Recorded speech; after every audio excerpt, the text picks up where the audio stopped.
Kerry Gordy. What's that? In the studio. First of all, let me say what a blessing it is, my brother, to be in the same space. People, I think, I'm serious, man. I'm serious, KG. I think people don't really, I was thinking about this when I was coming over. Like, so your family and your father and mother, basically, when you talk about music in America, you know, one of the most influential figures in the history of America, when you talk about music, especially if you're talking about pop music, you know, your father basically, in a sense, invented pop music, you know, from a standpoint of a system where you create a sound that then became, you know, the Motown sound. Mm-hmm. And so here you are, somebody who's been inside the machine. You have forgotten more iconic, in-depth, historic moments than most people will ever experience in their life. You've forgotten them. Okay. You know? Okay, first of all, that's all flattering, and it's a blessing. I had the ability, first of all, I could talk about this for 5 hours. This is not a, you know, a 20 minute conversation. But the fact is that I had the ability to grow up in this kingdom called Motown. Right? Motown started the year I was born, and by the time I was 4 years old, we hit with the Supremes, and from that day on, you know, it was a kingdom. And so, you know, growing up around Stevie Wonder, Marvin Gaye, Diana Ross, Michael Jackson, Lionel Richie, Rick James, the whole thing, right? It was incredible because as a youngster, I got to understand things that other people didn't get to that didn't get to see. The first thing is, as a very young age, I realized that it's not about fame and fortune. Fame and fortune is something that a lot of people aspire to have, but they don't understand all of the consequences involved of fame and fortune.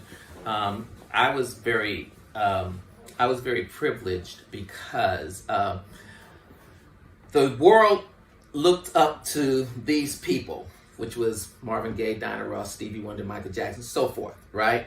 But those people looked up to our family because they were all the children, or call it the second family of my father. He had a biological family, then he had a creative family.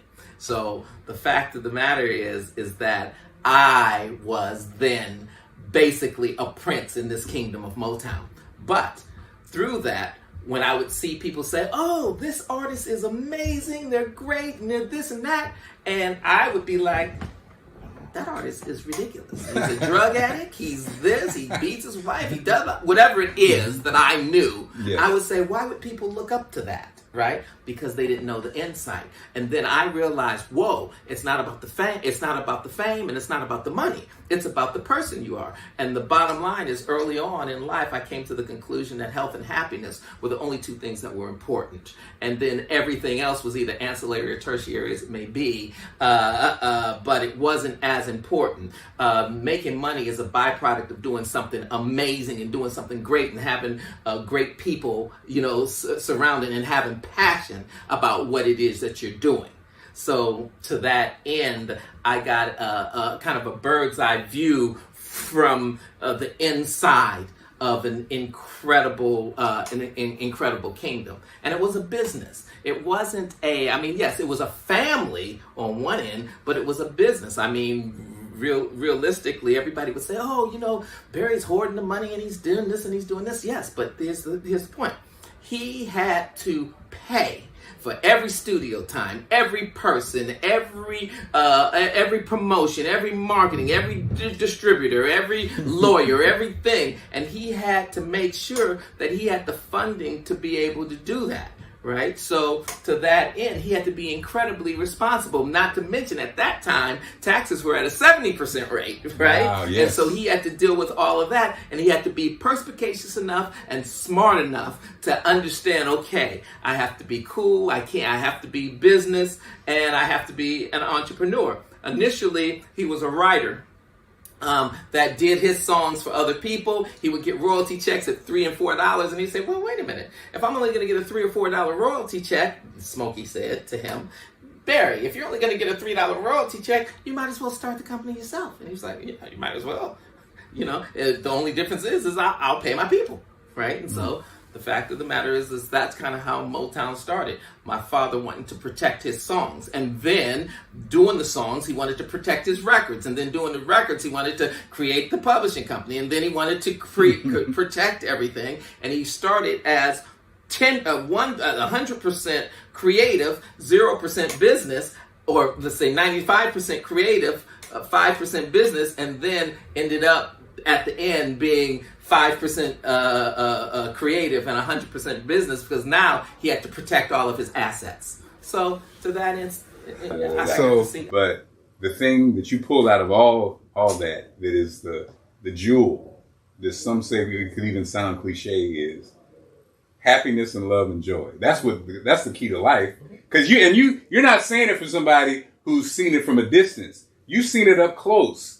Cats who have all the money in the world, have all the fame in the world. Commit suicide. Right, walking around sad, clinging to your dad, always blaming, oh, this ain't right, that ain't right. But so armed with that, number one, I know you got kicked out, I think, when you were 18. When did you realize that, and how long did it take you to realize that love was the answer to all questions? I realized it before I left the house at 18. Okay, okay. I realized it. So it's just I read a book called Your Erroneous Zones when I was 18 years old by Dr. Wayne Dyer. Right. And the syllogism is, or it is, the bottom line is, nobody's opinion of me can mean more to me than my opinion of myself, right? Come on now. Preach now. Wait a minute. Preach, preacher. Okay, I'm sorry. No, I'm just saying. That's so true. And at 18, you figured it out. Well, yeah, because the book, Your Erroneous Zones, was about defeating all of your self-defeating behavioral patterns. And society is set up to make you believe that somebody else is responsible for your destiny. And the point is that no, you're the only person that's responsible for your destiny, and where you are today is a result of what you did yesterday. So you can change on a dime. Past does not equal the future. So to that end, just because I'm a bum today doesn't mean that I can't be a millionaire tomorrow.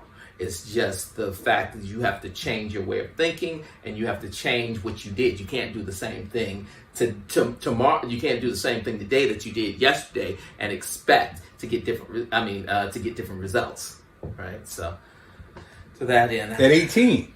Yes. Well, yes, because I had seen it. I had seen it so much, and I would see people go through all of these things, and I would see all of these artists, going crazy. And, when you look at people like Kanye West and stuff, and you see they're going ups and downs. And the thing about it is we're entertainers.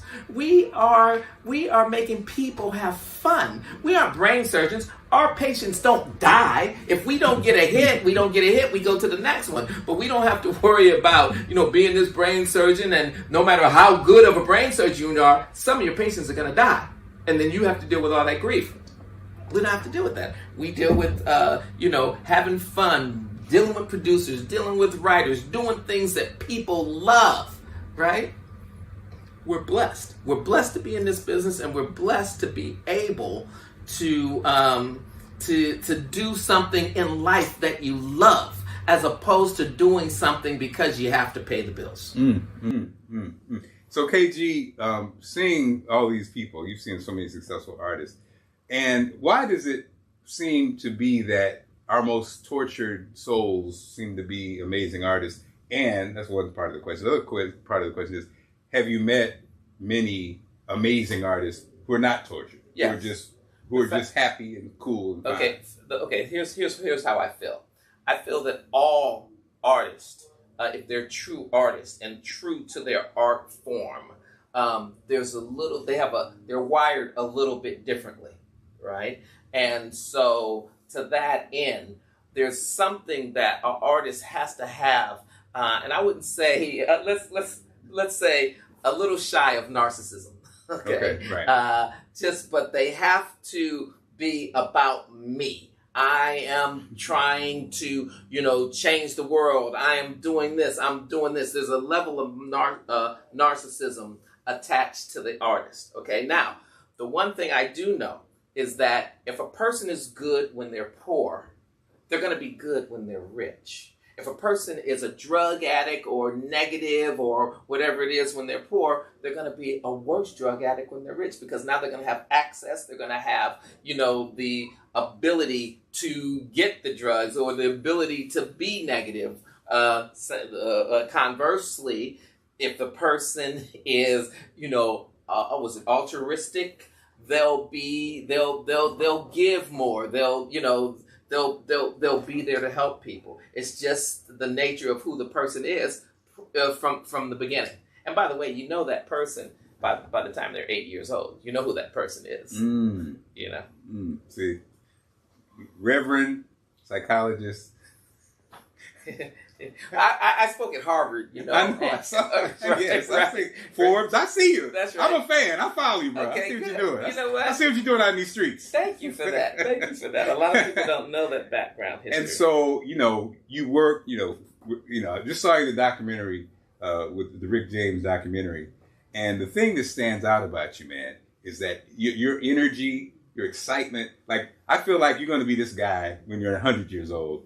Just like your dad. There's no question. You know what I mean? And it was it's so refreshing because it was like you were the energy, and then it wasn't like you kind of knew his work. You like quoted like verbatim a line of the song. Right. And so, and again, I love the documentary because I think sometimes we have a tendency to throw people away, when you haven't thought about them for a while. But you're hearing all those great songs and you just realize it's just like song after song, this guy was different, right? But also his struggle to finally get where he wanted to get, because the talent was always there, That's right. but the opportunities weren't there. So give us a little bit about Rick James and a little bit about, you also work closely with Prince. Give us a little about both of those two artists. So ironically that, you work with both of them, and in the documentary, Prince was almost the young Rick James, I guess, in the wings. Well, yeah, no question about it. I had an incredible opportunity to work with some of the greatest artists in history and to be involved with some of the greatest artists in history. So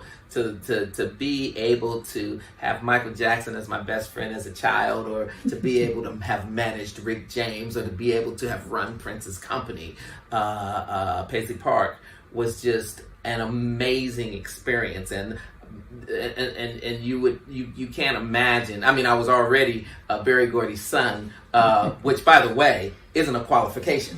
A lot of people think it is a qualification. It's an asset and a liability. Oh, yeah.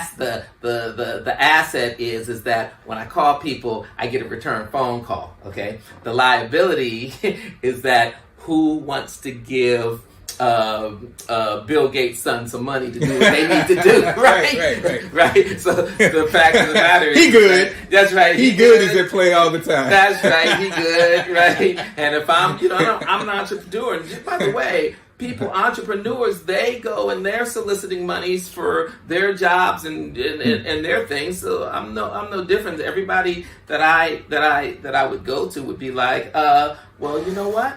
Why don't you're looking for $5 million. Why don't you just get it from your father? That's nothing to him, right? The issue is that, first of all, $5 million is something to everybody. That's the first thing, no matter who it is, even right? Bill Gates, right?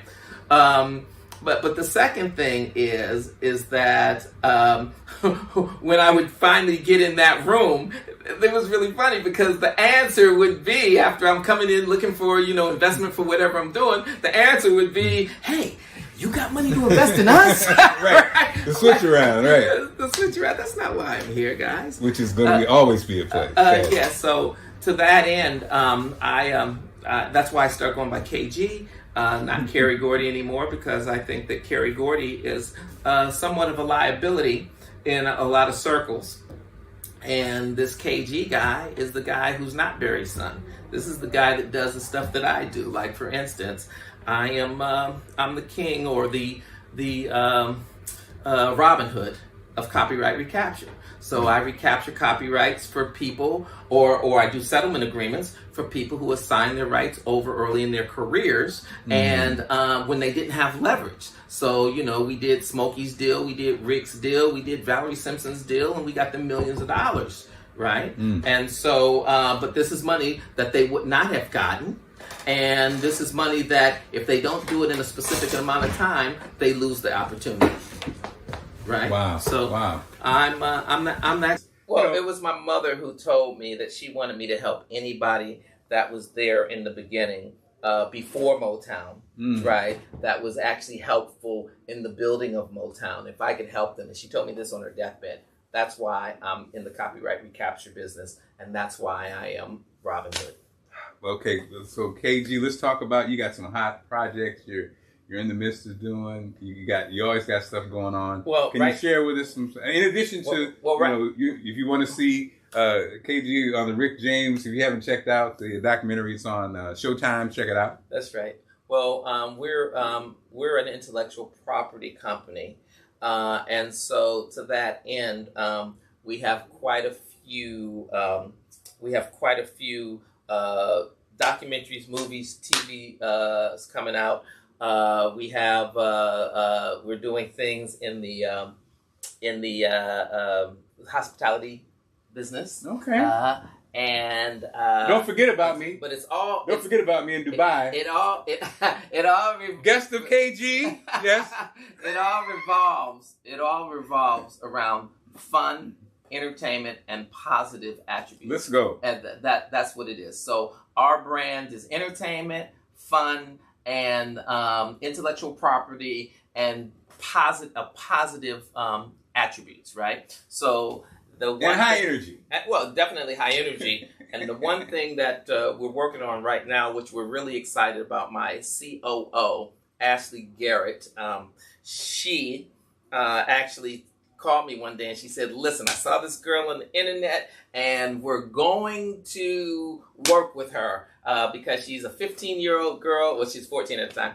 14-year-old girl. We're going to work with her, and she's amazing. And I said, Ashley, come on. I don't have time to work with a brand new artist. It takes a lot of time. It's going to take X amount of time to recoup the advance. And I mean, the time and the money. And I got 100 clients here that we're working with in the copyright recapture segment. I'm sorry, I can't do it. And she said, well, if you aren't going to do it, then I will, and I'll do it without you. I was like, wait a minute, hold on. let me check her out. Let me check her out, right? This is my COO, and so I looked at Ayla's stuff, and I said, you know what? This little girl is amazing, and she's sweet. She comes from a good family, and she deserves a chance. And then Ashley said, and there's one other thing. And I said, what? She said, you've been nominated for a Grammy in the past, but you've never gotten a Grammy. I said, you're right. I said, okay, let's sign her up and let's go get our Grammy, right? So that's what we're doing. Ayla is going to be my first Grammy Award-winning artist. Let's get this Grammy. My personal, not the Grammy Award-winning artist we had on Motown, but I'm saying my personal. I love it. Right? She's amazing, too, by the way. She's amazing. She is. So refreshing. Like you said, her energy is different. She's good. She's got an old soul, but she's got values. She's got old soul with old values. Okay? So, we thought she said in one of her songs, we thought she said the word shit. And she said... She didn't say it like that. Yeah. You said it. That's a grown-ass shit right there. Shit. That's some some shit. That's right? I got some experience, right? But we thought she said that, and then we were all sitting here, the engineers and everybody, okay, now, when you say the shit word, she said, I didn't say shit. I said, what did you say? What did you say you said? This guy, I forgot what song it was, but anyway, she put two words together and it ended up sounding like that, right? But anyway, she's going to be amazing, and this was a passion project for me. I think over the next 3 years, you'll be able to see some positive stuff come out with her, and I think we're going to be together for a long time because I like her, I like her family, I like her mother.